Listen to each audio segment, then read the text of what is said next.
Should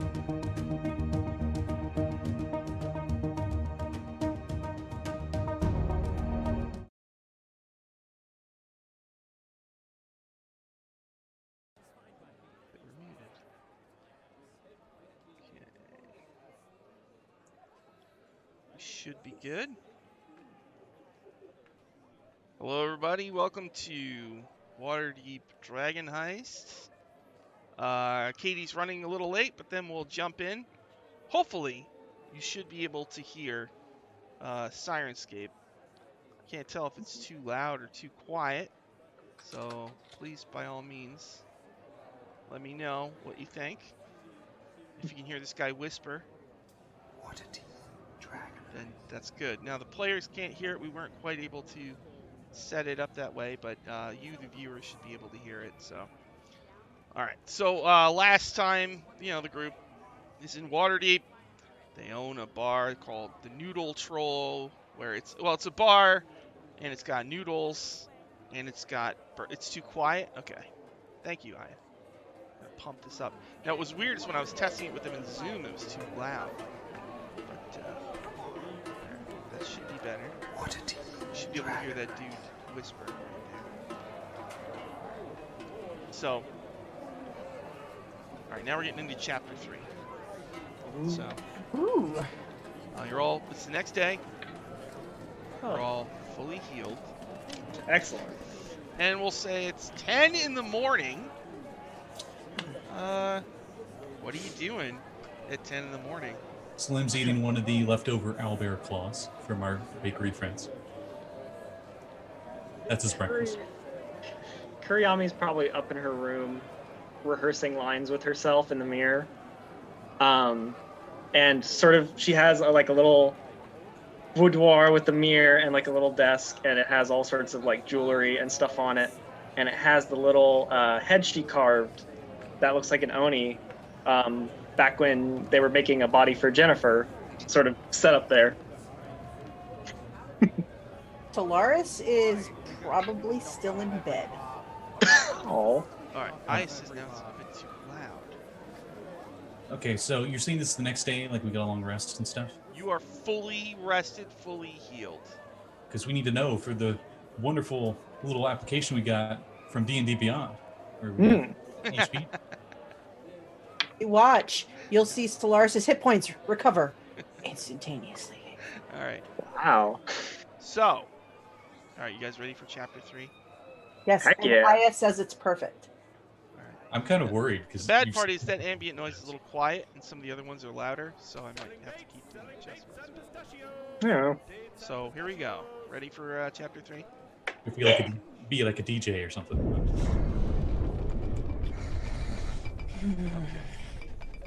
Windows rattle as the roar of an explosion fills Troll Skull Alley. Charred bodies and anguished screams fly through the air. A thick cloud of acrid smoke billows outward from the blast, which seems to have occurred right outside your door. Slim's immediately like against the wall right next to the window, and he's just like trying to reveal the least amount of himself as possible while peeking through the window with his crossbow ready. I imagine Kuriyami was looking at herself in the mirror, reciting lines to the Oni head, and then that happens and she like drops it and like instantly runs to the window and like probably out onto the balcony actually that's out front and like Wow. What the fuck? Upstairs, Kuriyami, you hear a thump, and Solaris is trying to get out from under her covers because she hits the floor. I stick my head out the attic window. All right, not far from here, you see a huge, like, plume of smoke and like little flames in a street very close to where you live. I look down from the window to Yami's balcony and I go, "Was that one of us?" I don't think so. Okay, I'll be down in a second. And I start throwing on my stuff. Actually, I'll shut up to Solaris and I'll say, just jump down here, I'll catch you. 1 second! So I just start throwing myself together real quick. And when I'm done, I'm going to leap down into Kuriyami's arms. Is this like across the street? Is this our? Is this the bar that sent the word rats out? No, it's like, I don't know, 4 houses down. basically. Okay. Okay. Okay. Okay, so it's not the bakery either. Okay, good. Okay. We see Nice. Pidge in the window. They're peeking at us, peeking out at that stuff. Okay, so I'll catch Solaris, and then I'm gonna mighty leap down off the balcony and start making my way down to this scene, I guess. All right. Carrying Solaris because she's little, and I'm faster probably. Probably. Smoke is starting to clear. There's lots of very small fires, but nothing dangerous, like just little Jesus. like fires here and there. You see what looks to be about a dozen dead bodies and a group of citizens starting to gather around, gasping and looking on in shock. Okay. Does Slim think if he went up into the turret, he would still have a view of this? Yeah. Okay, he goes back to his bedroom and goes up into the turret and has the window open, and he's just watching. Okay. Okay. So Slim is up on the thing. Are the other two gonna go into the street and check it Oh out? yeah. Oh yeah. Oh, definitely. And Yami's probably like asking around in the crowd, what the hell just happened? Some old guy says, I don't know, some kind of explosion or something. Starts poking. Hey there, fella. He's totally dead. Oh. Looking around. So, is it just in the middle of the road, or did a building specifically in the street? Is there like It's a building actually in the street? Whoa! Okay. It seems like the explosion was centered in the middle of the street. Holy cow! Who saw what happened? That isn't dead. Anyone? Your neighbor, the druid, Fala. Oh. Fala. Hey. Fala says. She looks at you and looks at them and says, I was watering plants in the greenhouse on the second floor of my shop when the blast blew out some of the windows. Lucky I wasn't injured. Through the smoke, I saw a cloaked man take something from the body of that one. She points at the body of a dead gnome, and then started limping away. He was badly burned and casting glances over his shoulder, like he was afraid someone might be following him. I think he was heading towards the bent nail. I look at Yami. Should we pursue? I'm glad you're okay, Fala. Oh yeah, glad you're good. Do take care of yourself, all right? I'm gonna go check on Tally. Solaris, you can stay here. I think I can handle it.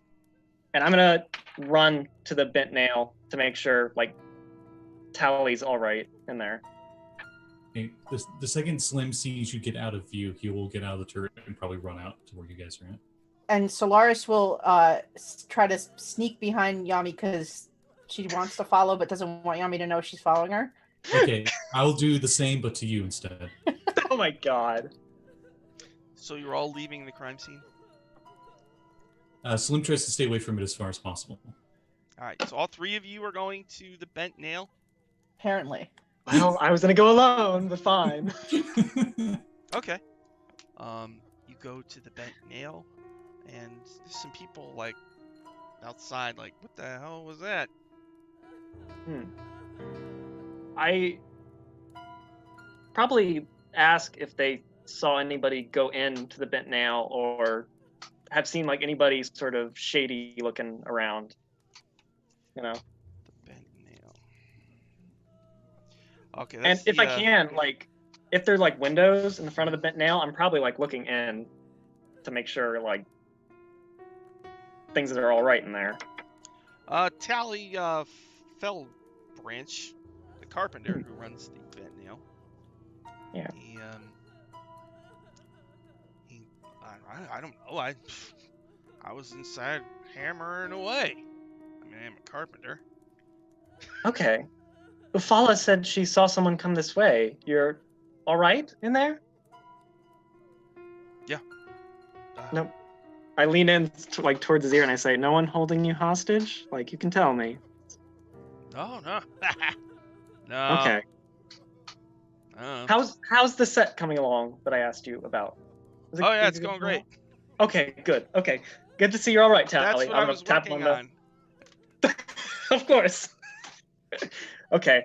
Well, seeing that Tally's all right, I'm gonna turn around and like see Solaris. I'm like, Solaris, and then I'm gonna see Slim behind her. I'm like, It's all good. Okay, I'm gonna turn around and head back for the explosion scene. Like, all right, and I go back to where this all happened. You See if turn I can- around and Slim's like right behind you. I know. He bumps into him. So now there's a large crowd, and they're like, someone boy. mutters, I called for the guards. They should be here any minute. Oh boy. Hmm. Good. Can Nobody we- touch anything. Okay, the Solaris is gonna touch things then. Can we? I investigate the crime scene, see if I find anything, like clues or anything that maybe were left behind. There are a bunch of bodies, 11 of them, Hmm. and Oh, there jeez. are people gathered around, slack-jawed yokels gawking. Okay. 11 bodies What? and a number of witnesses. Some of them you may recognize. All right, can I check Okay. the body of the gnome because that's the one that somebody said got pilfered? Looking at the body of the gnome is male, wearing a burned cloak, clutching a dagger. And you notice they're only partially burned. They're not completely like. Okay, I was gonna ask. Like, are they recognizable? Their boots and cloak have like a weird color waist, kind of greenish. It's definitely not mud, and it reminds you of when you were in the sewers. Interesting. Might be, that sewage you had to wade through. Waterdeep's Okay. sewage has a distinctive Yeah. color Really. and odor. Can I see if there's like anything in his pockets or anything, and then if not, I'm gonna go to the next body. Someone says, "Hey, don't be picking through the pockets." I'm looking to see if I can find any kind of identification for him. Were you with the guards? No, I live in the neighborhood and I want to see if it's somebody I know. As you're talking to him and feeling around, you feel a pouch with what looks like a number of little gems inside. You feel them. Oh. You feel them through the sack. Hmm. Do they belong to his? Are they his The family jewels. Yeah. I got you. Boom! Inspiration. I think Scott and I should share that, honestly. Family jewels. I think I got one, so that one goes to Dylan. Oh, okay. The viewer will hear the thunderclap of inspiration. There's a thunderclap. Oh my goodness. I know. A Bolton That's special. inspiration right there. So, I mean, he's dead. Does he need jewels? Can I try to take the jewels? Can I take his jewels? Sure. Make a. Let's see here. You're gonna need to make a sleight of hand. Sleight of hand. All right. So my bonus. All right. I got a bonus this. Let's see what Of course happens. you have a bonus. Well, oh Lord. Yeah, I rolled a 1. I got a 6. Nobody says anything. Excellent. While she's doing that, can I like investigate? I'm gonna try not to like mess with anything if I don't have to. But he's gonna be like as part of the crowd and just like going around the ring, trying to get a sight of like maybe a source of the explosion, like where it initially happened, or if it was magic based, stuff like Make that. an Arcana check. Arcana. Ooh, I magically became proficient with that somehow. Not third level stuff. 14. Okay. You've been around long enough that you're pretty sure that this was a fireball spell. Oh. Just looking at the blast radius and the markings on the ground. Can't mistake that spell anywhere else. Bat guano. Must have been a fireball. Hmm. Pick it up and sniff it. Yep, that's back guano. Mhm. Okay, well, since Solaris is checking the bodies and Slim's like checking out the crime scene, I'm gonna look at the crowd and like sort of see if anybody saw anything else. I assume people were out on the street, like it's mid-morning. And I'm still looking through the bodies, like until somebody like official makes me stop. All right. I'm gonna keep trying to go through and see if I know anybody who's a victim or if I find anything else. This elderly female, 2 Mhm. cloaked male humans, 2 female humans, and a male half-elf. The male gnome that you looted, and there's 2 female halflings and 2 male halflings. Oh boy. Oh wait, No. no. Do I know the halflings? You do recognize them as people who have been to your tavern. Spoopy and No. Sprinkle, Poopy and Sprinkle. Wonk and Wicker, Sybilkin. They played flutes, they danced. They were frequently accompanied by the child Martum Trek. Martum's not here, right? Thinking about Martum, you see him weeping over by a barrel. Oh Oh. my god. Okay. Well, shit. I'm gonna go over to Martum. Poor Mhm. kid. Make sure he's all right. Well, I mean, like physically all right. Obviously, emotionally, he's not. But He says, they all burned to death. I know, dear. I know. Are you all right? I'm gonna actually shrink down with my disguised self, and I'm gonna sort of like get on my knees and sort of get to his height, Okay. like hold his hands. He cries, Oh. and then he goes, right after the explosion, I ducked behind a rain barrel. Then I heard a plop, and I found this. He holds up a gold chain, and dangling from it are a bunch of like spheres, orange spheres. You can almost see through them. Hmm. You should put it on. I It's think got that'll happen. 2 spheres on it. So it came from up there? I guess so. Interesting. Why don't you give this to me, Martin, and I'll take you to your parents, all right? Make a persuasion. Okay. I don't have any parents, he says. Oh, you don't? No, they Oh, were my no! friends. Let me see. 12? 12. He hands it over to you. Okay. Okay, I'm gonna pick him up if he lets me. I'm gonna say, well, is there anywhere safe that I can take you? He nods. I guess there's a place that he stays. Okay. So If you want to stay with us for a little bit, it's all right. You'll be safe at the Noodle Troll. All right. Okay. He'll go wait at the noodle troll. Okay. I'll take him Floon will be inside like, myself hey, and little like, dude, want a juice? you Yeah, take care of him, I Floon. guess so. Okay. Don't let Floon talk you into anything weird, okay? You stay The hell does good. that mean? Says Floon. I'm just fucking with you, Floon. Just make sure the boy's all right, okay? Uh-huh.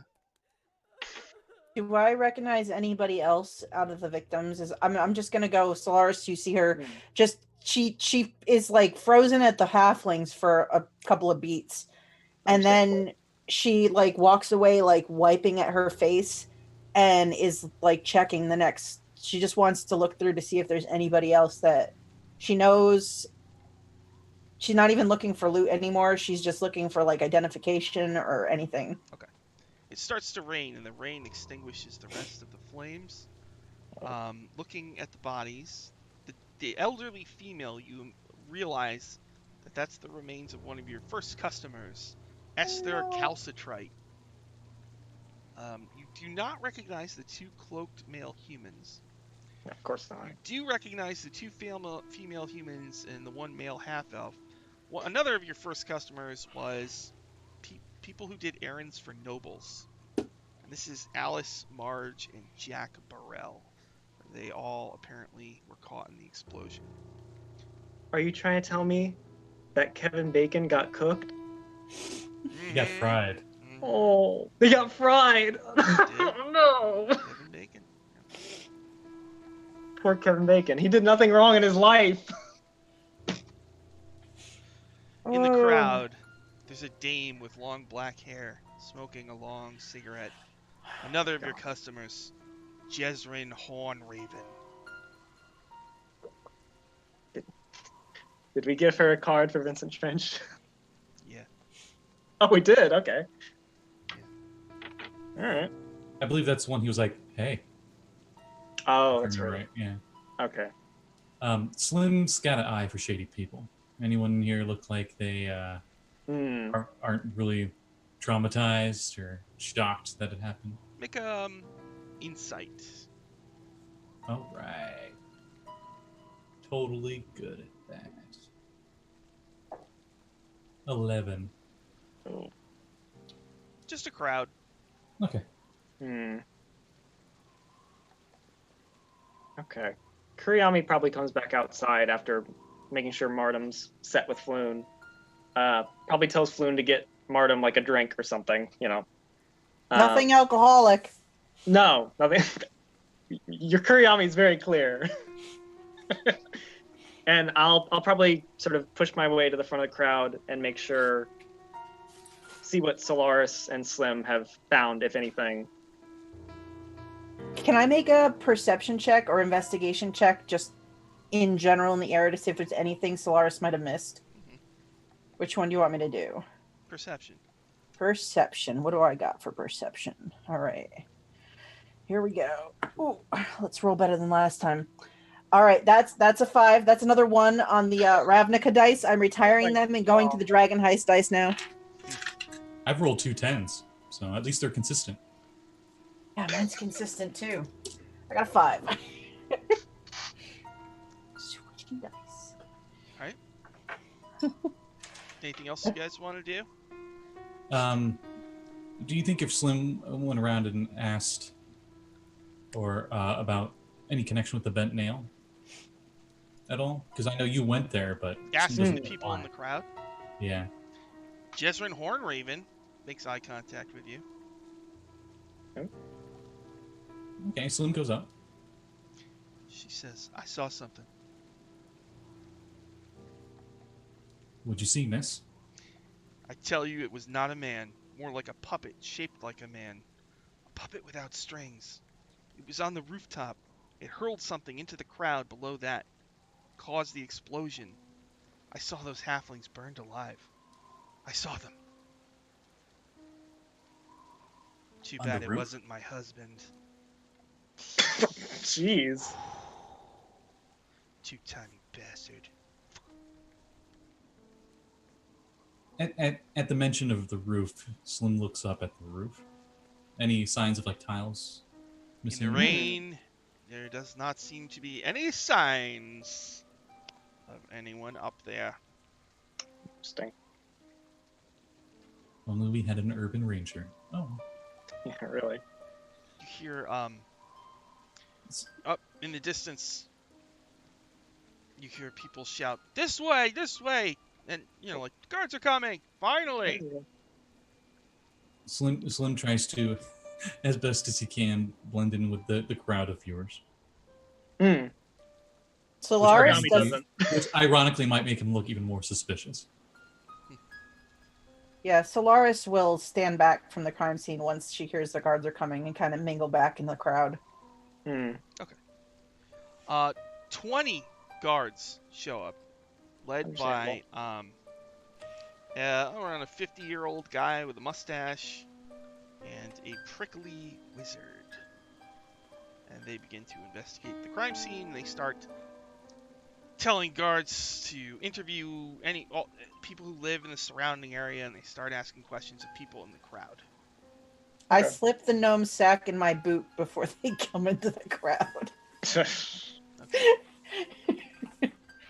So, I mean, guards are going through the crowd. Are you going to let them question you, or what? Yeah, I mean, I don't know him much besides.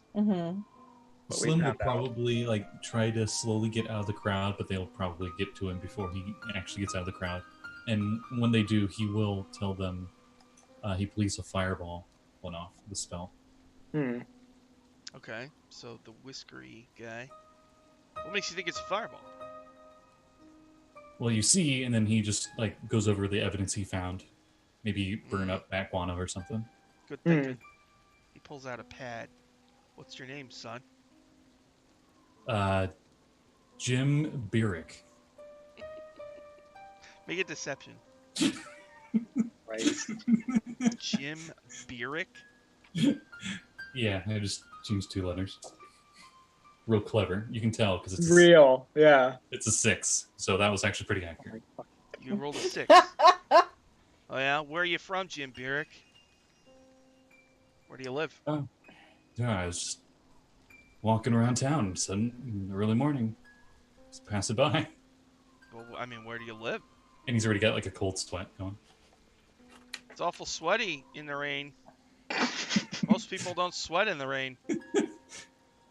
I've been part of the Birik family. In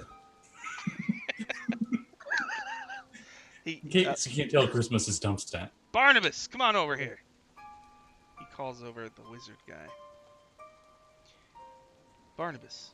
Sir, would you have any objections to my associate Barnabas here casting a detect thoughts spell? Just to see what Okay, you're thinking about? all right. My name's Slim Derek, and I live right over there. And he just points to the man, the troll skull. Now we're getting somewhere. All right, Slim. That is your. Did your mother name you Slim? I don't know my mom. It's what the captain gave me the name of. It's a story as old as time. Let's just tell me what you know, Slim. I literally told you everything. I'm just scared to give out my name. Don't leave town. Okay. All right. When the rest of your interview, you say anything special, you just say there was an explosion.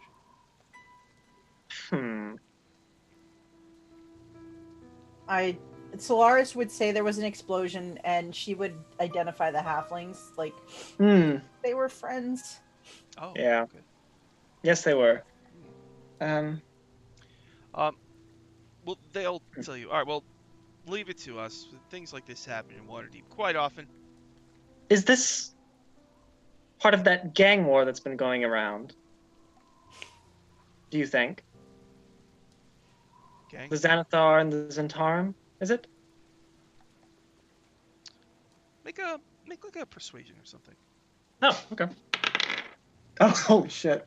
So that's an 18 plus 5, so All right. 23.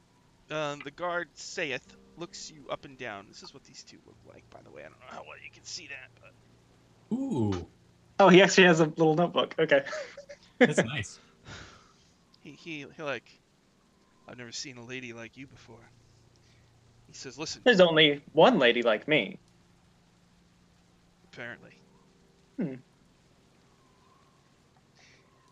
From what I can tell, the gnome was running from armed pursuers, of which there were 3. The third person who was chasing the gnome isn't among the dead. The gnome and his pursuers were moving toward the tavern. This tavern in Troll Skull Alley. He points to the noodle troll. Ooh. Which apparently this guy, he jerks a thumb at Slim. It's where he lives. He probably. It's actually my establishment, actually. Oh, well, do you have any reason to... I'm Would you know why this gnome was heading towards your place? not entirely sure, no. Well, my companions and I have had a few run-ins with less than reputable individuals from the Xanathar's guild and such. But aside from that, we're the ones who saved Lord Renair Neverember. Uh-huh. Yes. Well, from what I can tell, neither the gnome nor his pursuers saw the blast coming. It's a bad way to go. Actually, I'll probably tell this watch Burning dude. to death. I imagine. Not pretty. I'm gonna tell this watch dude. We should probably cover up the bodies. Probably, yeah, sir. I don't know why You're you starting to the first thing you did.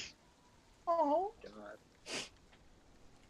I'm gonna tell the watch dude that Fala saw a dude like go into an alleyway or something, and he was burned. So this might be their third pursuer, I guess. If he's not among the dead. All right. Well, we'll take it from here. Everything will be fine. I hope so, sir. What would you all like to do now? Who is that gnome? I don't know. That's the nearest party member. When I don't know any gnome. Well, actually, I do know a gnome, but she's not here right now. So, are we? I motion if we're in the street. I'm like, let's go back inside and check on Martin. Was the gnome wearing purple? Oh, Lord, that's a good question. Was the gnome wearing purple? Not really, no. Okay. Okay, so it wasn't That's the only gnome I can think of. The one that ran that one shop with a bunch of Yeah, purple. yeah. Let's go back inside the Noodle Troll and see if Markham's okay. I was gonna say we'll probably go back inside and like share any information that each of us got, and make sure Martin's all right. Probably keep the store closed today. So. Hey, I took a close look at that gnome as best I could with the crowd around. Remember when we went in the sewers? And Yes. I mean, you can still see I couldn't get all the stains out of my boots. It looked like the same kind of stains, like he was in the sewers. Oh, and I reach in my boot and I pull out the pouch and drop it on the table. And he had this on him too. I open the pouch. What's inside? 5 emeralds, each with 12 sides, sharply cut. Wow. Slim, you know that these are each worth 100 gold for a total of 500 gold. No, those aren't worth much. They're fake emeralds. I pull the pouch string shut and look at Slim. Eyebrow up. He's probably going to try to use them to buy some noodles or something ridiculous. Scott, why don't you roll a deception check? I want to see if Oh no, I didn't sign up for PvP. I did. Don't worry about it. He has low charisma. You can just say you passed. Let's see. Insight. You got 12. You got lucky on the roll. Damn, why does Solaris always almost believe Slim? I got a 13. Oh my god. Well, you passed. I did, but it's still... I just look at you. I pocket the emeralds for now. Okay. That's a lot of gold. Or that's a lot of gem value to be carrying around. Especially if you're coming out of the sewers. The guard mentioned something about him coming here, which is why, as he gives everybody a stink eye in the room, I'm wondering if there's more to this than I know. Well, if he was in the sewers, I've had my past, jobs with certain criminal elements in the city. I do know that the Xanathar's guilds uses the sewers for not just their hideouts, but to move around. There's not goblins running in the streets. Did he have any of that, like the circle with the 10 things on it? On him. He says to Solaris. I didn't see any insignia on him. Interesting. Well, I mean, not every... That fellow with the crossbow arm didn't have one of those either. But, who can say? I do think this has something to do with the... Well, if he was coming here, actually, maybe he was an assassin or something for the Xanathar. Is there any kind of role Slim could do, like a history check or something, for a puppet with no strings that can walk around? Sure. Okay. Do you mention that? I was going to say. I mean, I would assume we all shared what we knew by now. He does share that information. 12 total on the history. You're not sure, Slim. Well, I will tell you that a while ago, I did have a friend who was trapped in a suit of armor, and we went to the Temple of Gond and built her a body. I believe it was called a Nimblewright. It sounds similar to that. Little wooden humanoid creature. You built her a body. Yes, and then we transferred her consciousness into it, out of the cursed armor. Sure. Her name was Jennifer. I look sideways at Slim. Slim's just like, and he's just like, over there, Solaris is like... So, why do you think Yami just has a big smile. Why do you think the gnome would be coming to our place of business? He had the jewels on him. He had a dagger. And then whatever that other person took. Whatever they took, yes. But it seems like... Whatever they wanted to do was worth more than those fake emeralds. Yeah. But do you think that they were waiting for him here? Like, are we being watched? Oh. Well, we haven't been very quiet since we opened the Noodle Troll, by design, We but weren't very quiet before we opened the Noodle Troll. that's also true. I don't think this is about us. I think it was just a coincidence. I don't think there's such a thing as coincidences. Kuriyami's gonna go around to the windows and, like, pull the shutters or the blinds or whatever shut and, like, sort of Wave sit it, back wave at the down. bakers next door. Oh, hi. They're watching. Oh boy. Just Akokra eyes, just never blinking. Do you think, should we try to track down the guy that got burned and see what he knows? We could. And if this Nimblewright was the one who caused the fireball... Actually, I'm gonna pull out of my thing. I'm gonna pull the necklace out. What's that? Well, I do believe it's a magic item, yes? Is it? Can I Arcana check it? You're spending quite a bit of time talking, so if you spend an hour total, then you'll know it is in fact a necklace of fireballs. Yeah. It's got 2 balls left. So a necklace of fireballs, when you throw one of those, it will explode in like fireballs. Or if you put on a cursed one and it blows up around your neck. Oh, wow. I mean, yeah. Okay. Solaris looks at it. Where was that found again? Oh, our friend Martin found it. It dropped from the rooftop, evidently. Martin's in here, right? Mm-hmm. I definitely brought him in here, and I probably made him like noodles. So it dropped from the rooftop. That's what he said.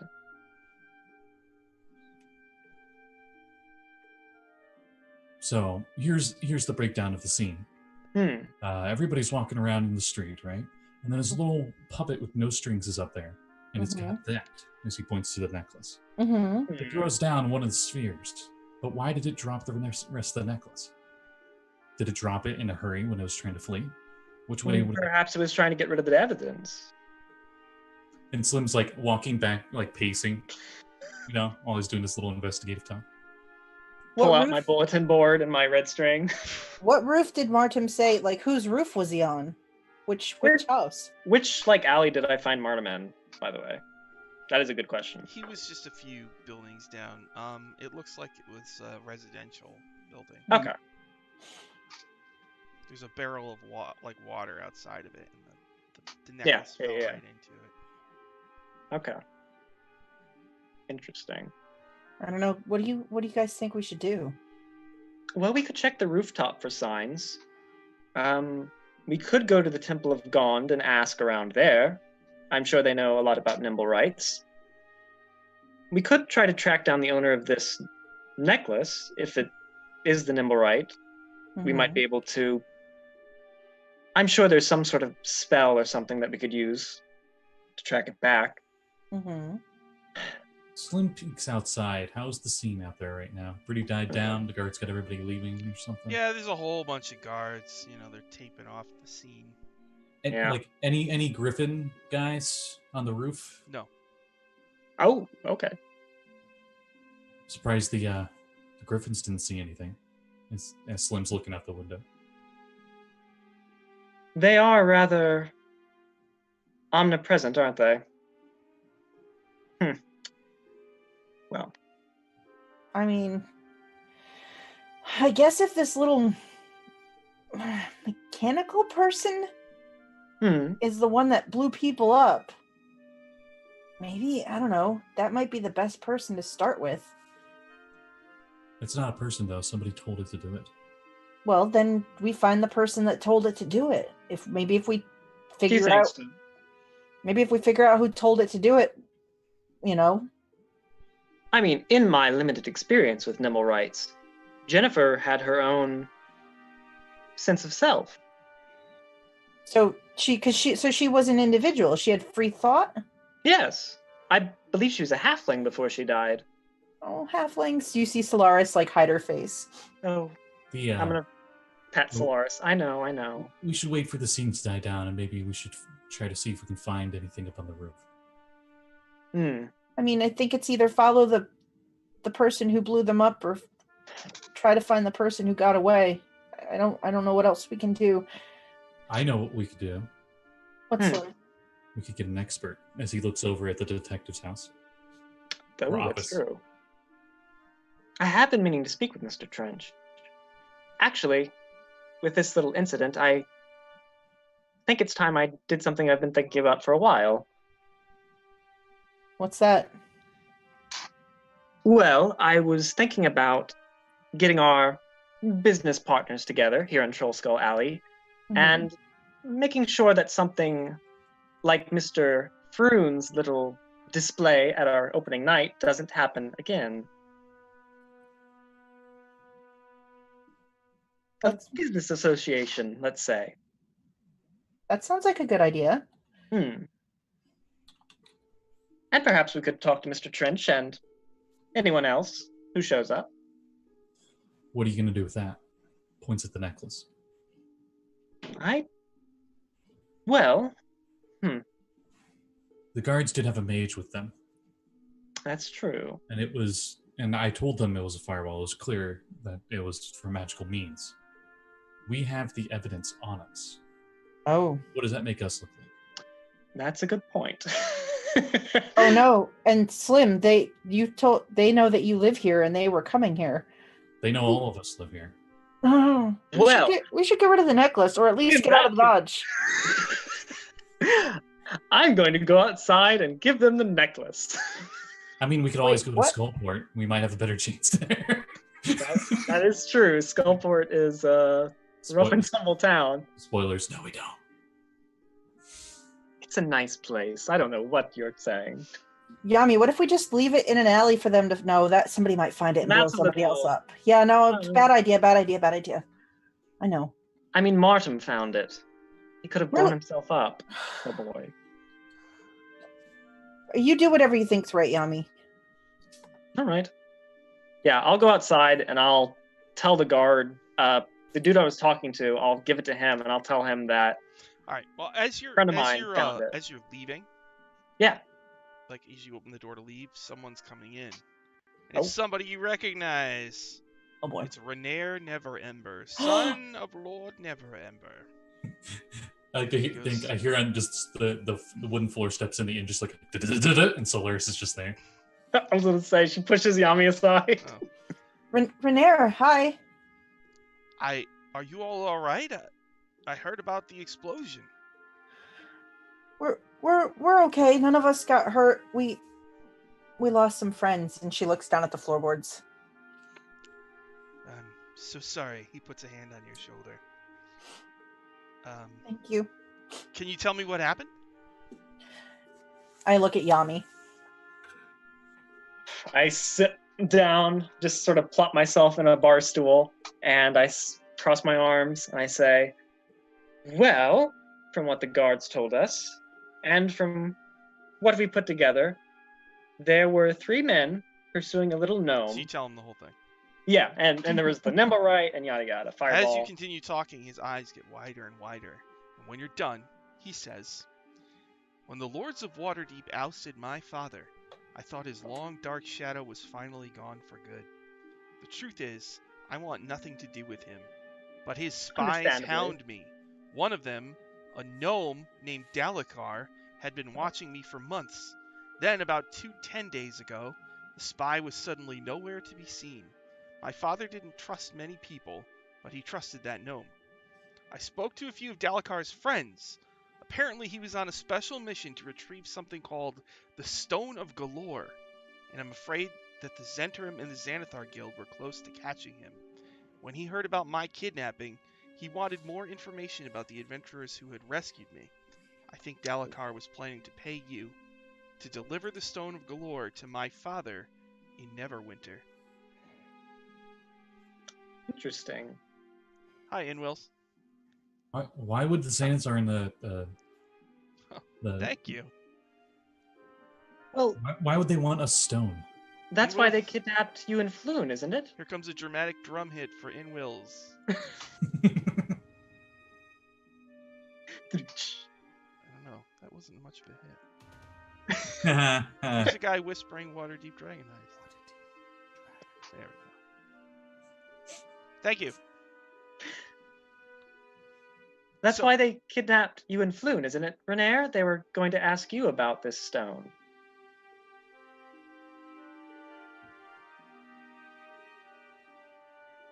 Oh, sorry.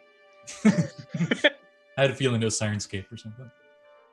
What was he says? I'm sorry. What was the question? My mind is so blown. They kidnapped Renair and Floon to ask them about the Stone of Galore, right? Yeah. Back in when we first started? Okay. Mhm. But he didn't know anything. Right. Okay. Yeah. Apparently this gnome was coming to either bring you the Stone of Galore or to offer you to bring it to my Take it to father. your father. You did say there was a survivor on the scene. Do you think they have the stone? Well, they supposedly they took something from the gnome and ran, If he had it with him. and it wasn't. I mean, they didn't take his money. And usually, when somebody takes something, it's because it's valuable. I mean, Interesting. Well, if the Zentarum and the Xanathar were looking for it, Slim, do you think you could ask our friends at the Yawning Portal if they know anything? Davil and Yagra? We might need a bargaining chip. As he looks over at the pouch of fake emerald. Solaris pockets it and says, I don't know They if we don't should give- tell too many people what we we don't know what we know yet. Well, I They don't still give think the the information gnome. for free, but I don't know that we should tell them everything we know, but I do trust Yagra enough to, believe what she says. We've worked on enough jobs together. I don't know. I liked the idea of trying to find out who the person was that killed everybody. We could mean, do that. I if nothing else, I want them brought to justice. Our friends didn't deserve that kind of death. No, they didn't. Does No, that they mean didn't. You're going to go to the House of Gond? The church? Yeah. Of Gond? Probably. So that means I should go into Syrinscape and go to the House of Inspired Hands music set. Oh, whoa. There we go. So, you make your way through the rainy streets of Waterdeep. Does Renair come with us? No. Oh. He does say, I'm going to ask around. I have... Okay. He looks at Solaris and he says, some of our mutual friends might know more. After all, Solaris nods. those Nosy. who harp tend to know things that others who don't harp on it. Slim leans over and is like, he's talking about the horse. Solaris sort of swats Slim, and then she goes up and she will actually give Renair a hug and say thank you for your kindness. Glad to help. All right. Be careful, please be careful. And then she'll walk outside into the rain. Yami gives Solaris the biggest grin. Solaris flicks her hair over her face, so like she's hiding under her hair and keeps walking. All right, so you make your way to the House of Inspired Hands. Yeah. It is a temple/workshop. People who worship Gond make fantastic magical devices. And the priestess is a dragonborn, right? I talked to before.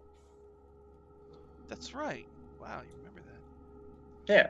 So. And she had a name that sounded like a cheese brand. That's all I remember. Valletta? Yeah, that's what it was. Yeah. There we go. Talking about.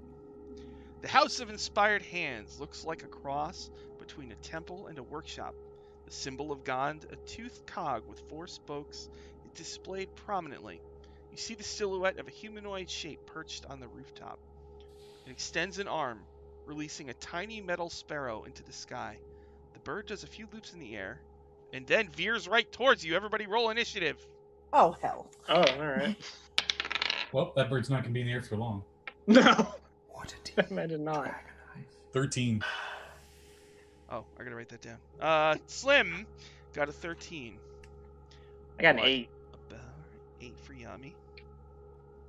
What about Solaris? I got a 6. Oh my 6 for God. Solaris. Why is the rogue always getting so low initiative? It's the Ravnica dice. I rolled it again because I just couldn't help myself. All right, Slim. Jeanette. There's a freaking some projectiles rocketing towards all of you. What do you do? Wait, I'm first? Yeah. He does his thing. He quick draws his crossbow and fires at it. Okay, roll to hit. Pew! And thanks to D&D Beyond, I can check to see how bad I shot. Which actually wasn't bad. 19. 19. Let's see here. You hit. It has 1 hit point, so. Oh, it is, It kind of, you blast, like tiny little gears go flying, and it kind of crashes to the ground at your feet. It's like a clockwork bird. Lying at your feet on the street in the rain, and there's the House of Inspired Hands before you. he picks it up, looks up at the whoever deployed it, and is like, "You dropped this." When you look up, the individual that was on the roof is gone. Yeah. What are you doing, Slim? Come on. We have work to do, mister. Why are people throwing stuff from rooftops all day? I don't think I'm invited. So he looks up. Oh, come along, Slim. It's a temple. I just shot one of their holy artifacts or whatever. Put it in your bag. Don't let them see it. Let's go. He picks up all the gears he can and puts them in his bag and goes. Maybe we can put it back together. Yeah, no. All right. We'll go inside and I'll try and find Valletta. Smells like creamy cheese. Inside the House of Inspired Hands, you see a number of priests have gone and a number of just people looking around. The inside area is the Hall of Exemplary Inventions.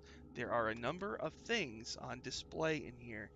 A cursory examination, you see a model of a clock tower, a wooden flying machine, a model of a mechanical dragon turtle, and more.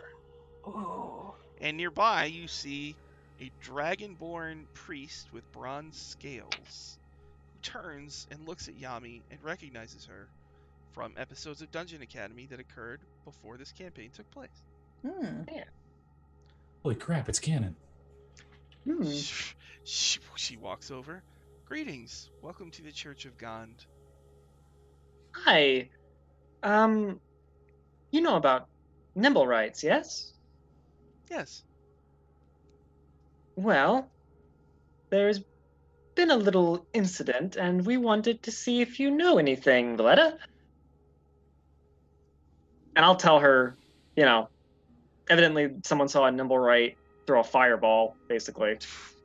Her eyes go wide, and like her little bit of lightning crackles in her mouth. She sighs and says, "Come with me." Oh, She all right. leads you into a back room where there's stairs that go up. Do you go up the stairs?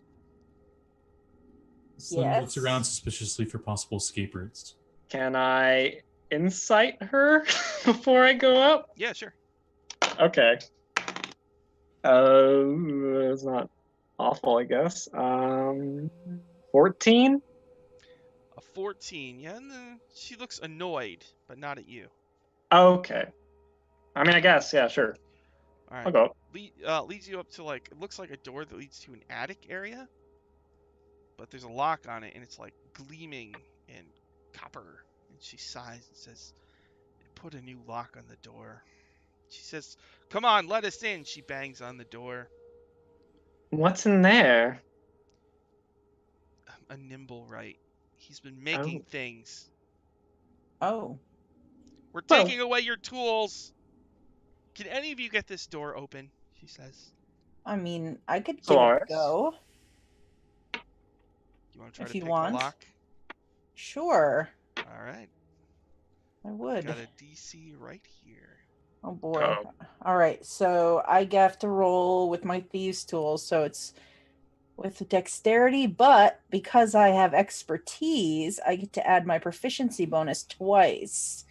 So my proficiency is going to be at a +4. My dex is at a +3. So I got a +7 to this roll. I am not rolling the Ravnica dice. I was going to say. I wonder why. All right, here we go. I got a 9 + 7, 16. 16. You are unable to pick this Oh, shit. snazzy lock. Oh, that's a good lock for Solaris. I mean, it's the Temple of Gond. I would hope it's a good lock. It's a very good lock. All right, everybody stand back. And I'll pull out my great club. I'm going to see if I can... Do you want me to give it one whip? Do you want to give it one more go before you break it? Wait, Slim looks at the door. Does it look like there's any way he can just like put a crowbar in the bottom part and just lift it upwards and just... No. Oh, knock it off. In this instance, I'm saying that your pick lock rolls was a thorough attempt, and you won't be able to try again for probably until Lars looks extremely disappointed. Would you be upset if I broke the door down, Valletta? I guess if that's what we have to do. All right. I'm gonna batter up, and I'm gonna try and eventually bash it in, right? Yeah, basically. So you smash it in, and you do see a humanoid that's made of, metal and wood. Hmm. Show you a picture. It's like that. Can you see that? Ooh, they're like a musketeer. Cool. Yeah. Oh, they got a mustache. A metal mustache. They're like Bob from Overwatch. All right, and Yeah. in the room, it's like a little workshop. And there's all these projects that are half finished. Valletta says, "We're taking away all of your tools. What have you done?" She says to you, it can't talk, but it can understand you. What is it doing when she does this? We kind of like broke down the door and she's yelling at it. So does it just like stop working and just stare at us blankly, or? Hi, Musical. Hold on, make a noise from Musical. Welcome aboard the Eye Catcher, Zara at your service. There you go. A noise that doesn't make any sense in this context, but whatever. What was the question? I was wondering, what is the nimble right? What is it doing in response? Because we kind of just like sundered the door, and now his inventor, the person who invented him, is yelling at him or something. From what you can tell, it looks like it's got on one table. You see, it's got long humanoid legs built on it, and kind of the skeleton of an upper torso made of metal and wood. I mean, does it seem like scared or upset, or is it just Yes, staring? it's very scared, actually. Oh. Is it like Frankenstein's monster, where it's like building a wife or a friend? Kind of, yeah. Oh. Oh. Okay. Does anything in here look like more wizardy kind of arcane items, aka necklace of fireballs? Isn't Magic items, yeah. A Gond kind of. Looking crap. around, you do see one thing. It's like a foot long, kind of like a rod with an umbrella on it. He probably actually show approaches you a it. picture He's of it. curious. There's a picture of it. It's important. Whoa. What is that? Magic umbrella. What is that? Valletta says, she looks at it for a minute. She's like, it looks like this is a nimble right detector. Oh. She holds down the trigger and points it at the nimble right, and nothing happens. She goes, apparently it only works on other nimble rights. Isn't that right? And the nimble right like nods sadly. He's been making those little birds, and he made another nimble right, didn't he? And it got away, didn't it? And it like sadly shakes its head. Oh. How long ago did it get away? And it like counts out. It's been about a month. So it was lonely. It made a nimble right friend, and the nimble right friend took off. And it hasn't seen it in a month. Well, the friend they made just blew up a bunch of people. a lot of people. that way. And Valletta says, and that's why we're taking away all of your stuff. Well, it's not his fault. He Yeah, was it just is trying to his make fault. a friend. We're taking away all of his stuff. Can we use that to find the other one? She As I says, point over the umbrella thing. I am authorized at the church to pay you. If you can find this rogue Nimblewright and destroy it, we will pay you 500 gold. Oh. Done. He goes to grab the umbrella thing. Okay. Now, the way that she explains, from what she can tell, when you hold down the trigger and you walk around the city, when the umbrella starts spinning, there's a Nimblewright within 500 feet. Okay. It'll get faster and faster the closer you get. Ooh. Now, I have a question, Valletta, and this is very important. Are you the one who locked this Nimblewright up here? Have you been keeping him up here against his will? This is Is that where what he this lives. is? We made him. He lives here. I'm going to ask the Nimblewright, like, does it want to live here? It like nervously looks at Valletta and back at you. Oh.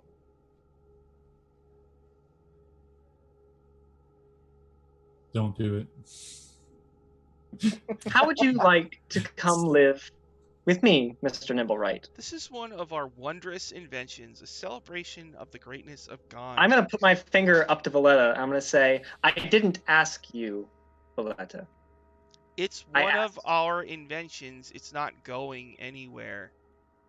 Now I want you to take this, go find the other one that's broken, and destroy it so it doesn't kill more people.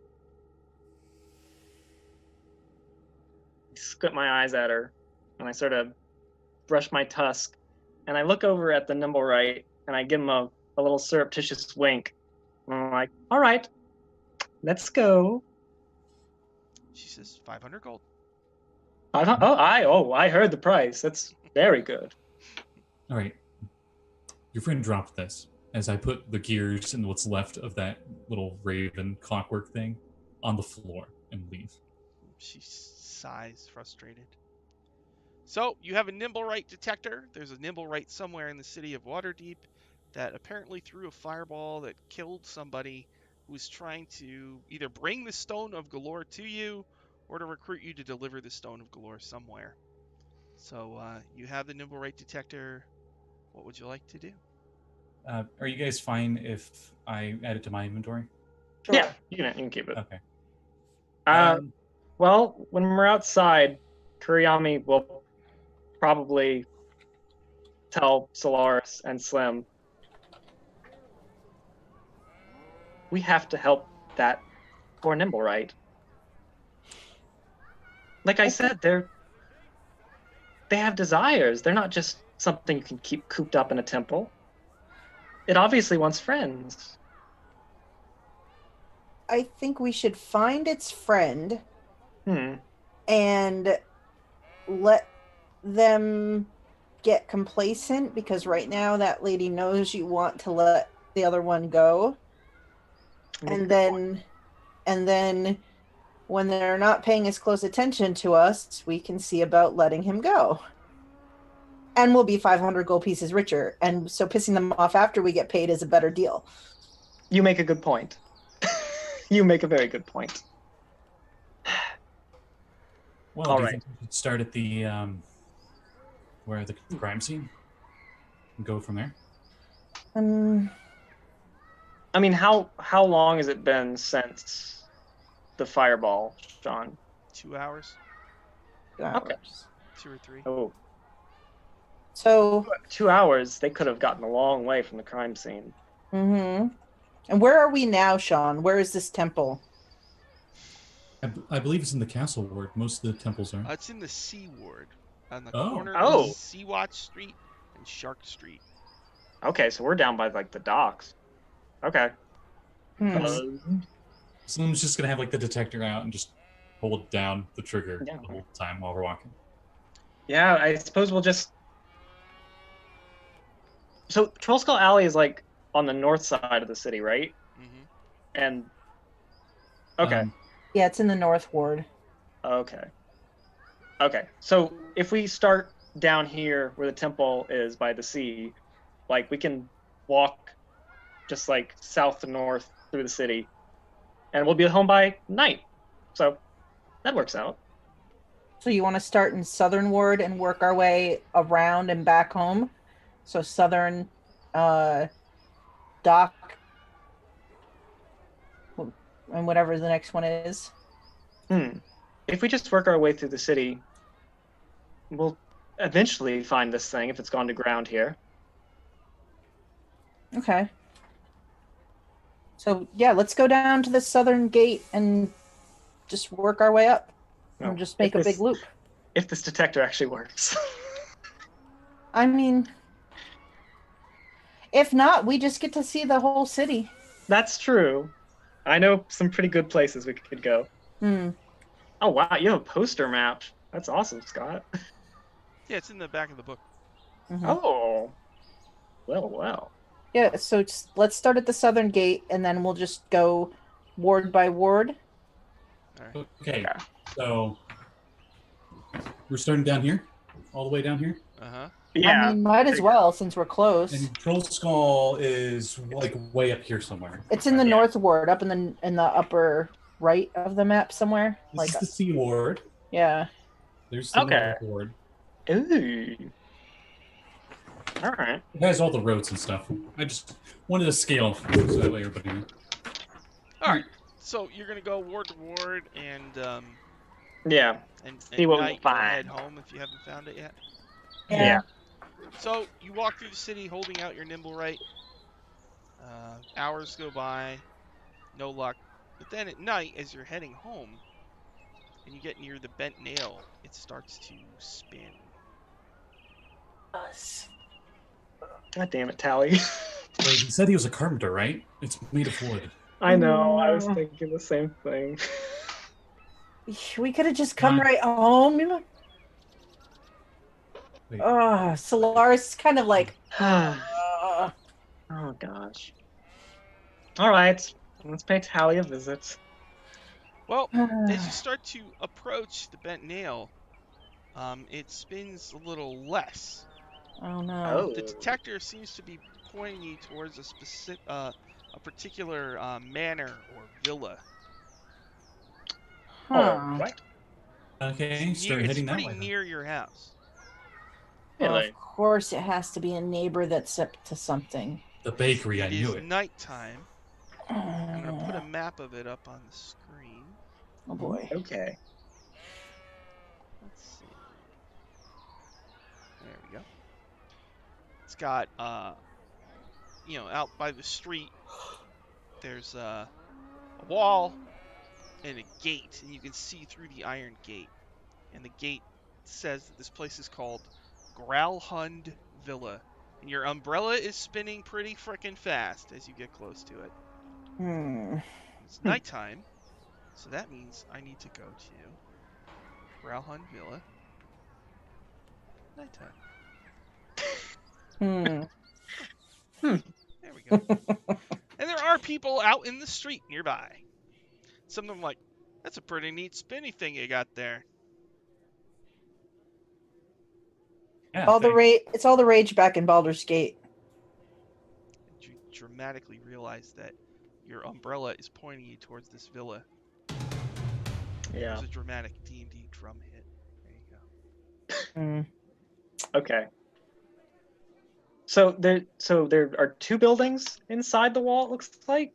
They must have a well, that's the there. second floor is on the top part of the map. Okay. No, well, on the one with the courtyard, like there's an outbuilding, it looks like. Yes, that's true. Out in the courtyard, yeah, there's some kind of stable. G3. Oh, okay. Okay. Interesting. Should we knock or should we?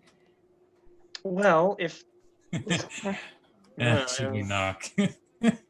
Well, if this creature's in there and it committed a murder, a multiple mass homicide.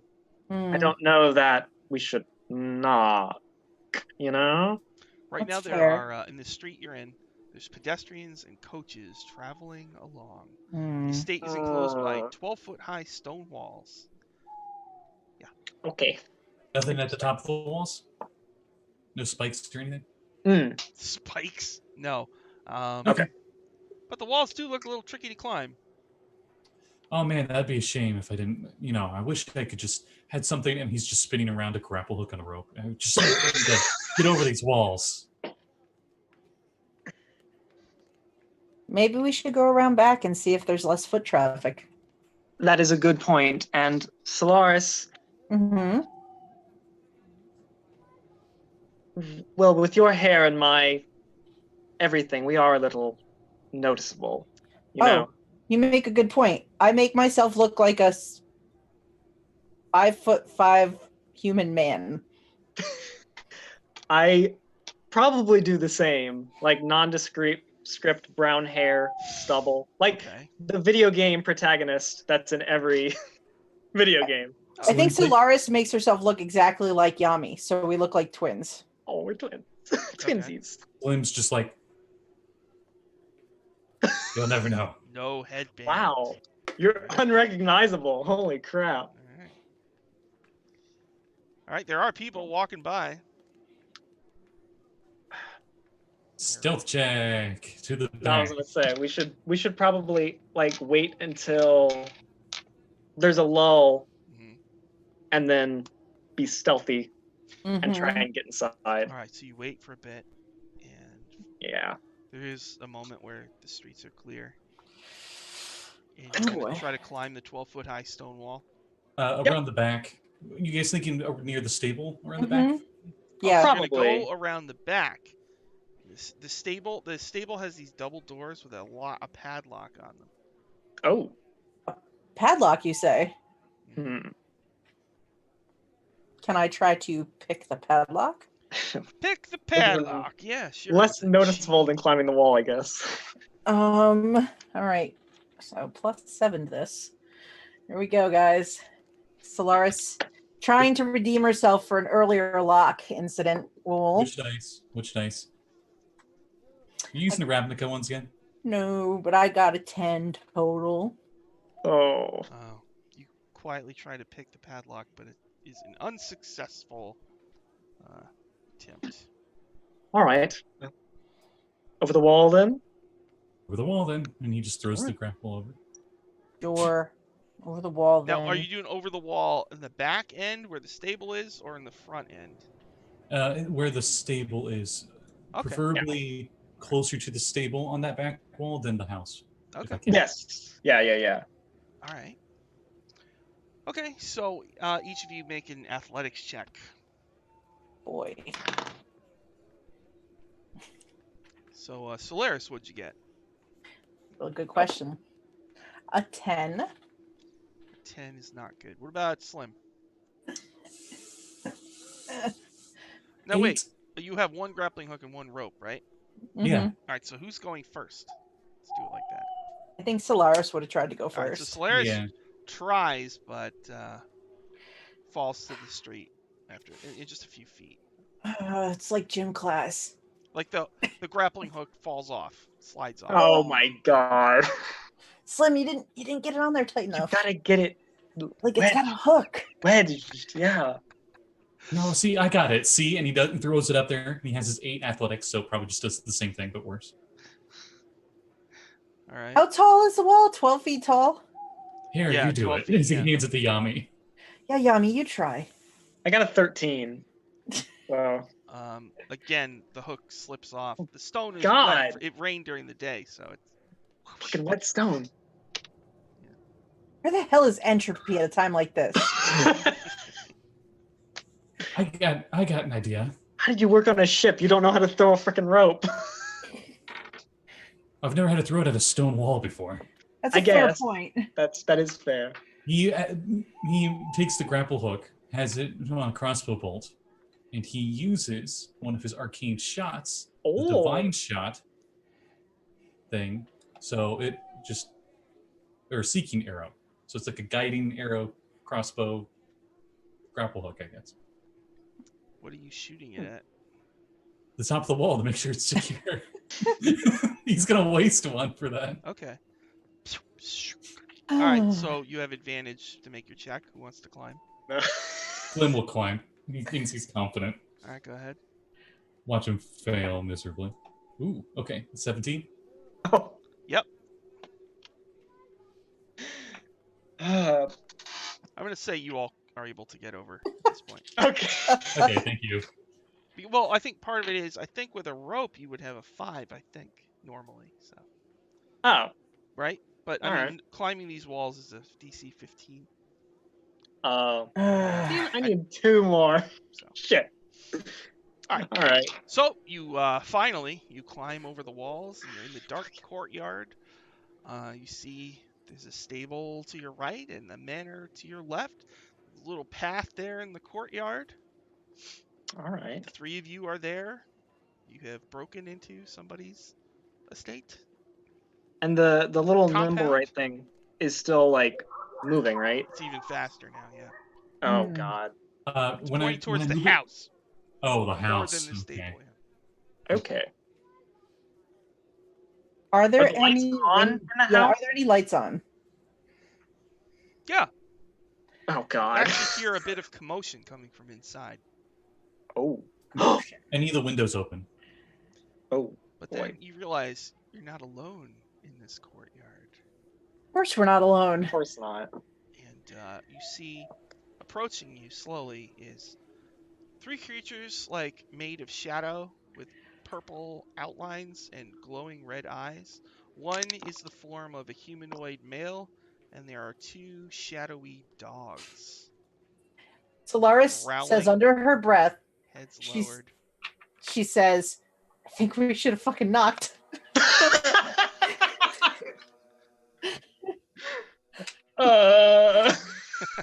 Maybe. Yikes. So a shadowy figure with 2 shadowy dogs? And we're gonna have to roll initiative now because That's what I Yay! figured. Okay. Interesting.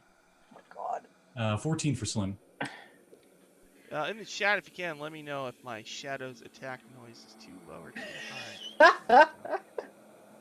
Shadows make a noise? Here's a horror note. That's a loud horror note. I'm sorry, everybody. I can't wait to watch this in post. I know, right? Horror note. Here's a shadow dog growling. Here's a shadow breaths. Shadow breaths. Okay. Ew. How about a hiss? There you go. Yeah. All right, let's all roll initiative as these creatures approach you I got a in a 17. menacing manner. Okay. Slim, what did you get? 14. 14 for Slim. What about Solaris? I got a 9. 9 for Solaris. Why? And what about Yami? 17. 17 for Yami. All right, 17, you get to go first. They are 20 feet away. What do you Oh. want to do? Boy. Okay. Do they look like? I mean, does the dude look like he has any weapons on him, or is he just this creepy, shadowy thing? None of them have weapons. Okay. Waterdeep. Boy, this is a question, isn't it? I'm going to, as my bonus action, I'm going to activate my Unsettling Aura with 3 side points. So enemies within 60 feet of me have to spend an extra foot of movement if they're coming towards me. And I'm going to run in, and I'm going to try and hit the dude, I guess. If I can. Oh, I can't. It's a nat 1. Aha. My great club. Okay. Christ. I think the universe is trying to tell us something. Like we might have messed up. We should have knocked, yeah. Clearly. Okay, so you miss him? Is that it for Yami's turn? Yeah. And I probably looked down at the dogs and I'm like, good boy. All right. After Yami is Slim. I'd like to think if we went up and knocked, the shadow would have answered and be like, oh, hi, welcome. Hi, look at my... Well, they were out in the courtyard with you, it turns out. It was hard to Great. see them because it's nighttime. What kind of ruckus is coming from the house? Like just people walking around in there? Or does it sound like a Shouting fight? and sounds of battle. Oh, Okay. So, at that note, someone's just going to be like, head to the house. And is there a window nearby on the first floor? Is there a window? Looking at the map. Because the map you have up on the overlay, that's the second story? Or is that the first story? The first That's floor? the first story. Okay. Yeah, I suppose there's got to be windows. Yeah, right. Sure. Let me zoom in a little. Oh yeah, there's one. He's gonna jump through a window like an idiot. All right. Into which number? G what? Probably the G5 one. I think that looks like, or is that a door? All right. I think There is. Yeah, that's a door. Oh God, are you going inside? Mhm. Can he? Okay, he'll try the door. Pretty out. sure there's a window though too. He'll try the door first, I guess. All right, G5. Let me guess, it's locked. Let me check. It makes sense. But Slim's in panic mode. Well, That is unlocked as you touch and turn it. Slim's in there then. You go inside, and it is what looks to be a kitchen. Stocked with cookware and utensils, a large fireplace is there. It looks like there's a room to your right and left. So I'll say, I don't know, you moved once, you can move again. Are any of the shadow things still in view from inside? I guess so, yeah. Okay. He will fire at the humanoid one that Yami was attacking. Okay. So you go in through the door, you leave the doorway open, you turn and you fire at the humanoid shadow entity. Yes. Okay. We got a 17 to hit. That hits. oh, He's good at shooting, man. 11. yeah. All right. Is that a magic, non-magic weapon? It is definitely non-magical right now. All right. So it passes through it. It does some damage, but not as much damage as it normally would. I had a feeling. So it took a little bit of damage. It turns and looks at you, and its eyes glow, and it lets out a hiss. Oh, whoa, hiss. Whoa. Whoa. You react with drama. Ah. Which you can't hear, but they can hear it. All right. Is that it for Slim? Yeah, that's Slim. All right. After Slim is Solaris.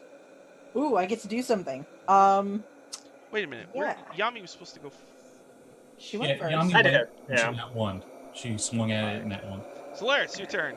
Oh my. So Slim just ran inside. I look at Yami and I point at the door for confirmation, like, Solaris is going to shoot an arrow at the main shadow, I suppose we'll say. So she pulls out her short bow and she shoots an arrow. This will go great. I got a 10 to hit. It misses. Great. She just nods at Yami and she is going to run inside with her movement. And then bonus action, I want to hide somewhere inside. In this kitchen, I want to hide. So I want to find something to hide in or behind, and I'm going to make a stealth check. You could do like a Jurassic Park thing and climb into like a little cupboard. Sure. Nice. All right, I'm going to roll a stealth check. A velociraptor appears. Shadow Velociraptor. Breathes on the window, fogging it up. It knows how to use doors. I got a 12. Okay. All I right. am rolling like garbage. Yeah, you are. Dang. Okay. All right. What are you doing in the trash can? On my turn.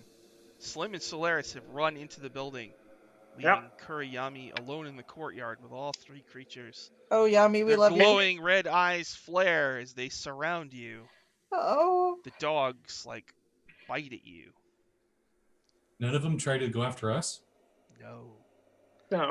+4. All right. First one. 11. I'm sorry. Nope. +4. 14. That is my AC. You take 10 necrotic. And you must make a Constitution saving throw. I've made this freaking save before. Oh wow. Okay. That's a 20. A dirty 20. And then the humanoid male like just reaches up to try to strangle you, and his hands pass into your throat. Ooh, thank you, Aya. I think you each just got a natural 20. Oh, she gave the DM 3 natural 20s. Wow. Shut up, Scott. I'm kidding. Oh, No, I know. I don't know. all right. Then, so the humanoid male passes its hands through the neck of Kuriami, Oh no. and +4. 9 + 4 is 13. Nope. Okay, so you're kind of among them and just Oh boy. avoiding their touch. I mean, the dogs bite, like they don't actually bite you. It's just Yeah. their energy passes through you, and it's incredibly painful. Hmm. So when Yami is struck once and his necrotic energy racks her body, there is a horror note. Ah! And then we zoom in on the face of Slim, who's watching in horror, and there's another horror note. And then we see Solaris shut the door of the thing she's hiding in. All right, that was a drum note. Okay, so then it's Yami's turn. Okay. They're all around you, Yami. What Boy. do you do? I'm gonna use. Which one should I do? I'm gonna use my mind thrust psychic talent on the humanoid. So I need it to make me an intelligence saving throw. Mind thrust. Intelligence Yeah. saving throw. +0. Oh, I rolled a 4. Yes. Okay. So it's gonna take 6 psychic damage as I Okay. thrust into its mind. Okay. And then I'm going to, as my movement, I'm going to mighty leap up onto the roof, Now, and I will provoke opportunity attacks. Okay. So, also, just so you know, there is a balcony oh, on the what's up with other the balcony side then? over by G7 and G8. There's an Hmm. overhang. Okay. So, I mean, I you might be able to. Well, when you leap on the roof, you will see that. So, okay. I'll leap onto the roof let me then, move and this then map down a little bit so everybody can get a better look at the Okay. second floor. I'm going to cover myself. I know that's horrible, but I know we shrink want to the see a map a beautiful little bit place. so you can still see me. There we go. That second floor. On the second floor, once you'll see this in a minute, G17 is the balcony. And that's right Okay. above. Looks like G7 and G8. Ah, okay. All right, so 3 opportunity attacks Yeah. plus Yummy. 1. Here we go. First one. Oh, natural 20. Okay. Here we go. So that's 6d6 necrotic. Oh!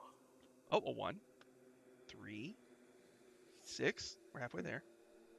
12, 16, 20 necrotic damage. Okay. And a con save. Con save. Okay. Oh, God. That's another dirty 20. Oh, it's good. All right, 2 more. Okay. +4. A 7 + 4 is 11. Misses, right? And a 4 Yeah. plus Yeah, 4 that is 8. misses. So, 1 strikes you as you go soaring through the air.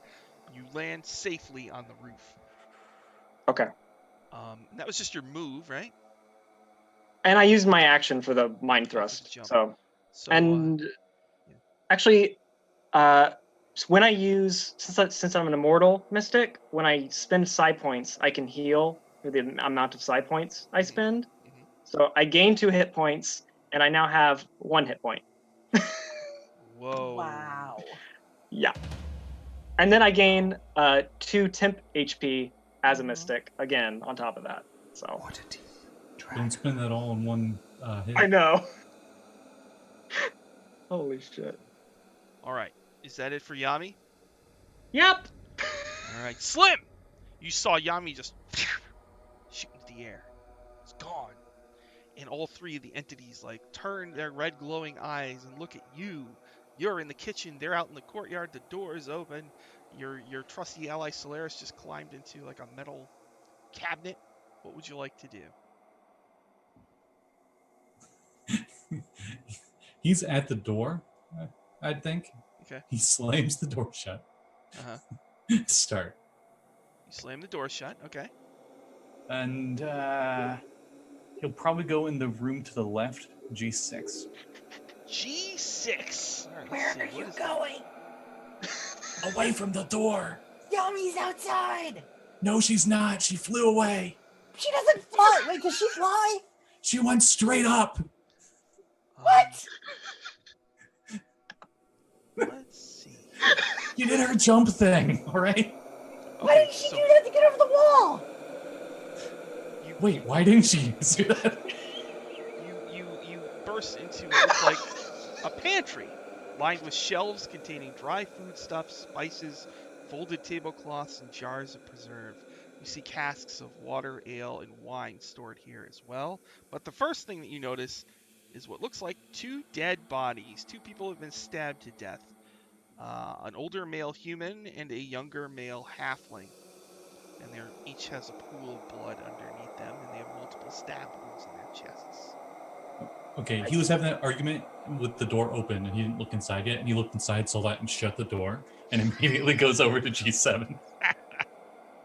Dad, what are you doing? Don't go in there! This room contains scrub buckets, wash basins, soap mops, and chamber pots. It looks like this is where people wash clothing, but the thing that you notice the most is that there is a dead lady lying on stairs that go up. She's dressed like a maid. She's got a ring of keys dangling from her belt. I grab the keys, if I can, still. Okay. I get out of the cupboard to see what the hell Slim is doing. And just so you know, these stairs lead up to G19 on the map. So, Okay. just so we can match it up in your head in case you want to go up there. All right, and that's going to be it for Slim. Solaris, you're inside a thing arguing with Slim. I get out of the cupboard bucket, whatever the heck I climbed into. All right. And I'm like, we have to find Tommy. And what the hell are you doing? And I move over to the door that Slim has opened, and I look in and see that he's taking keys off the dead woman. I've changed the sound set to corpses. And I say, Lovely. what is that? There are 2 of them in that room, as I point across. What the hell is going on? I don't know, but I have the keys. Okay. I can't do anything. It's not my turn. Which way is the thing pointing? Oh, that's a good question. I don't know. I can't use object. It's not my Give turn. me that, and I take the stupid thingamajiggy away from you and squeeze the thing. Up and towards the center of the building. We're going upstairs. Okay. I step over the body and head for the stairs. I'm gonna try to be stealthy. You do know that once you get within 30 feet of the nimble right, that's as close as it can detect, and it just spins at max speed. So Oh very hell! close to max speed, if not at max speed right now. All right. Well, I have an 11 for stealth. I'm going to try to make my way carefully up the stairs to the next floor. Okay, so you're going up to G19. And I'm listening, watching. Solaris is like in the like zone. G19. Now it's a set of 3 rooms. Oh boy. From one of them, you hear whispering and like clanking noises. Great. Clanking noises. You hear like someone goes, "Get ready." What did we do with that necklace of fireballs, Slim? Looks up at the up wherever Yami went. Okay. I'm gonna point at the door where I hear noises from and like kind of stand on one side of it and wait for Slim to get up here with me. So I won't open it. Okay. Alright, that's Solaris' turn. So on my turn, Yami, you're on the roof. The 3 creatures in the courtyard like look up at you angrily. You know? And they kind of move around to the side of the building to get a better look at you. But they don't seem to be able to fly up to where you are. Thank Oh, God. thank goodness. But they're watching you with evil intent. Okay. Yami, you're on the roof. There's a balcony nearby. What would you like to do? Boy. I suppose I'll probably like climb down stealthily to the balcony. Is there like a door there? Let me tell you about the balcony, G17. Okay. This large balcony is enclosed by an ornate wrought iron railing and has lounge chairs neatly arranged on it. The ground is 20 feet below. Mm-hmm. There are open glass doors that lead to what look like a master bedroom. Okay. You can hear stuff going on right in that room. Oh God.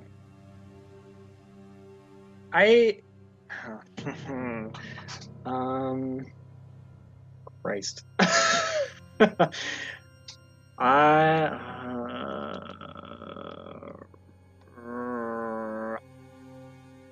I'm going to. I would guess you could see in there at least a little bit. I'm sure if there's a curtain, but you could Okay. probably see in there. There is Okay. a noble woman wearing armor and holding a rapier, and an orc bodyguard, and they're both facing an open door. Their backs are to you. And Okay. in that open door, it looks like there's people fighting. Oh, okay. I'm going to. I'm gonna walk in, and as my action, I'm going to use my charming presence. And there's like a sleep spell, so I have to roll some things for how many hit points it is going to affect. So I'm gonna spend 3 psi points on this. So it's 10, 15.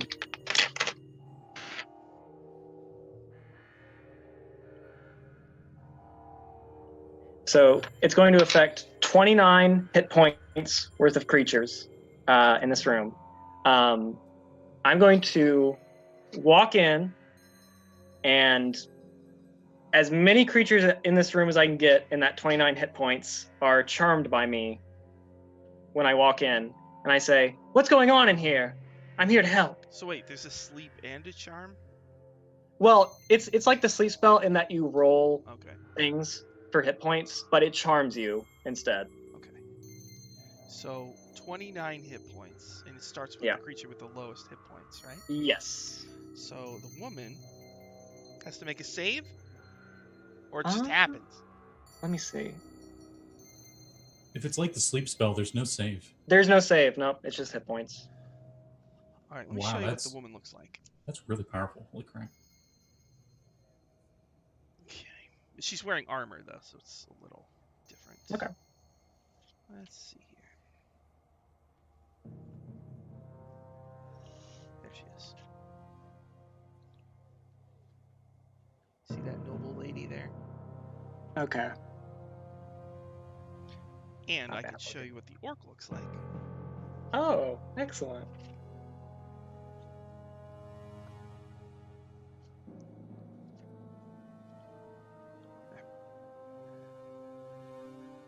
This guy, see him? Oh, okay, it's a dude. Okay, good. All right. So she turns and she says, "Well, hello." And the orc says, "Lady Growhound, who is this?" And she says, "I don't know, but I'm sure you're here to help me." I'm a friend. I noticed that there was something amiss here. The half-orc says, "What the hell? Lady Growhound, stay behind me." He gets between you. He says, "It's probably another one of the Zentarim." Oh, God. She says, "Is that true? Are you one of the Zentarim?" Can I use a persuasion to try and persuade this orc that I am not? Because, Sure, I mean, it's true. sure. So, I'm going... Actually, I need to double check something. Okay, just add my... Alright. So I'm going to say, no, I'm not a member of the Zentarum. I heard that they were messing with you guys. Okay. So persuasion.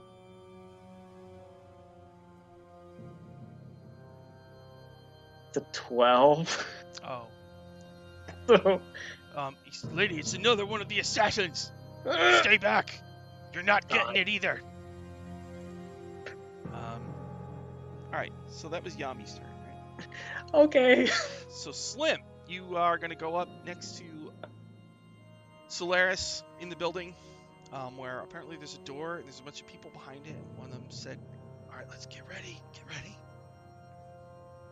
Were these the same people? Is there like a perception check for listening in on that, or? Same people as Yami is talking to. Yeah. No. You're in Okay. a different place. Okay, got it. I wasn't sure. Let's see. So you said we go up to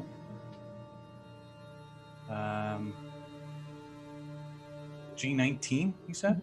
That's where they are. Yeah.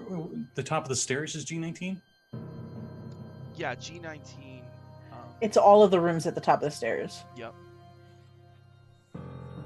Then where do we hear the noises from? One of the rooms where there's a door. Is there no door on that? I can't see the map that well. So. There's 3 doors. There's 1, 2, 3 doors for 19. Well, whatever. You can just pick one. It doesn't matter.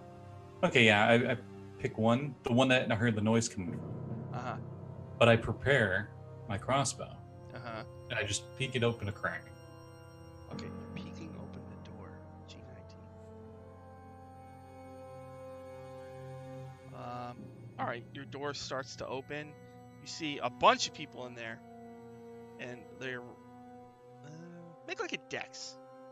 Oh God. Dex save. Oh, that's all. Okay, let me get back to my character sheet. Whoop.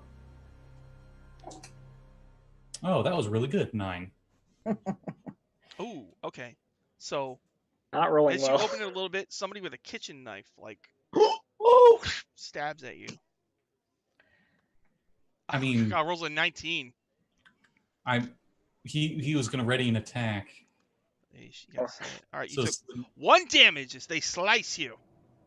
Slim would fire. Open fire.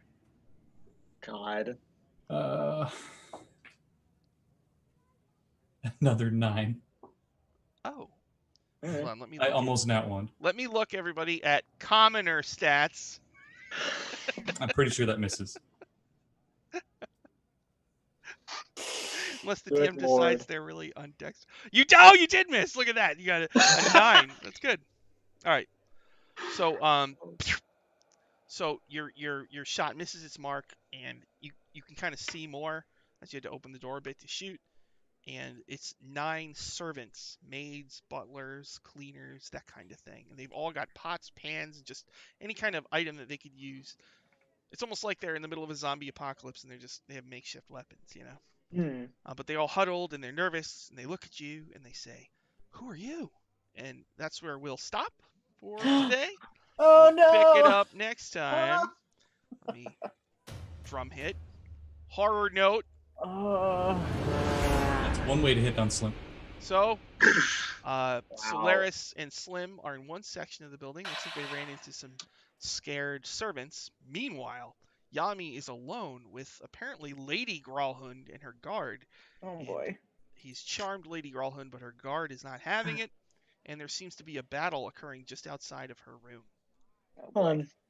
I'm sure she's no one important. All right, why don't we do plugs real quick? Let's see. Dylan, do you have any plugs? Yes.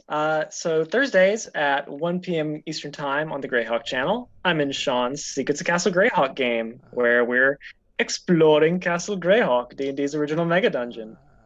And then 7 p.m. Eastern Time on Thursdays on Sean's channel and the D&D channel, we do Waffle Talk, where we talk about dice camera action. Nice. So yeah, come watch those. I'm adding sound effects. Oh. Is it Jeanette. like the Who, me? Yeah, you got any plugs? Yeah, so tomorrow afternoon at 4:30 p.m. on my Twitch channel, Uncanny_Adventures, we're going to be continuing the Forge of Fury D&D 5e adventure. And then on Monday night at 7 p.m. Eastern Time, we're going to be playing Call of Cthulhu Reign of Terror on my Twitch. Dylan and Scott are in that game, and it is our final session. So yeah, if you're free, you should come out because who knows what's gonna happen. Heads will roll. Heads will roll. So The doom button. yeah, the doom is definitely doom. It's accurate. Whoa! Whoa! Yeah, Got intense. it is gonna get intense. Let me tell you. Do you guys like guillotines? Because we got a guillotine. So that's on Monday night at You 7 like p.m. guillotines? Sure, we all do. Yes. Who doesn't? And then next Saturday at 10 a.m. Eastern Time, I'm planning on running a D&D 5e one-shot. So I'll post more about that as the week comes closer to that day. But that's all on my channel, Uncanny_Adventures. So go follow it so you know what's going on. What about Slim? Hey everybody, Scotty Hood here, also known as Slim Derek. Right after this, ironically, in another campaign that is the Trackle Sea campaign, they'll be going back in to the Tomb of the Nine Gods. Who would go back in there?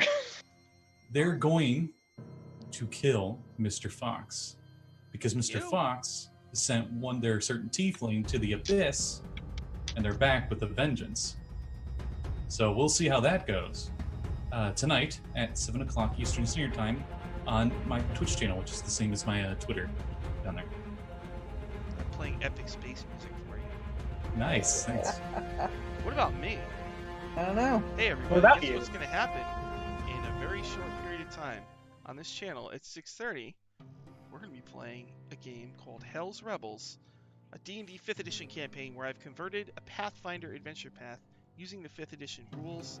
A group is going to try to rescue the city of Kintargo, which has been overrun by a devil-worshipping regime led by Barzillai Thrune, who has proclaimed that the people, this is true, can't have mint. Can't have mint tea. They can't have mint candy. They just can't have mints at all. Any kind of breath. Everybody's got horrible breath. And Most also, insidious evil. and then, so that's at 6:30 tonight. Tomorrow at 6:30 p.m. Eastern, Dungeon Academy is back. The group is in the Plane of Radiance. They should make it to the next setting, where the next piece of the Rod of Seven Parts is. I'm running the Rod of Seven Parts. Each piece is in a different D&D campaign setting. So the first one was in the Forgotten Realms. Where's the second one? I don't know. Maybe it starts with an E.